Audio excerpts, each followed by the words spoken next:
विवाह निमंत्रण पत्र रे छापिथिले वोट फॉर मोदी। मोदी को मेसेज विवाह कार्ड रे छापिथिबा मामला हाईकोर्ट रे जाई पहुंचीथिला। संपृक्त व्यक्ति विरुद्ध रे क्रिमिनल प्रोसीडिंग लगी चलीथिबा प्रक्रिया को खारज कर दैछंती आज कर्नाटक हाईकोर्ट।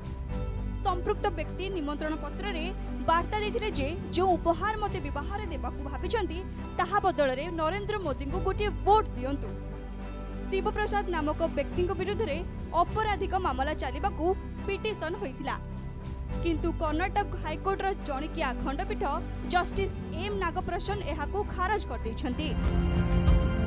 तांको विरुद्ध रे representation of the people act 1951 आधार रे होइथिबा एतलाकू रद्द करिबाकू निवेदन करथिले व्यक्ति जनक। संपृक्त व्यक्ति को वकील जुक्ति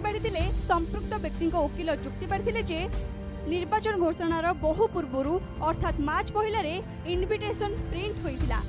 मार्च 16 रे आचरण विधि लागू होइथिला। सेथिलागी यह संपृक्त एक्ट सेक्शन 127 ए रो विरुद्धाचरण करूनी। निर्वाचन कमिशन को रिपोर्ट भित्तिरे बिना तदंतरे मैजिस्ट्रेट विवेक को व्यवहार न करी कार्ड प्रिंट करिथिबा मालिकन को विरुद्ध रे एतला करिबाकू अनुमति दैथिले। ब्यूरो इनपुट सह सुभदर्शन दास और प्रदीप नायक रिपोर्ट नक्षत्र न्यूज।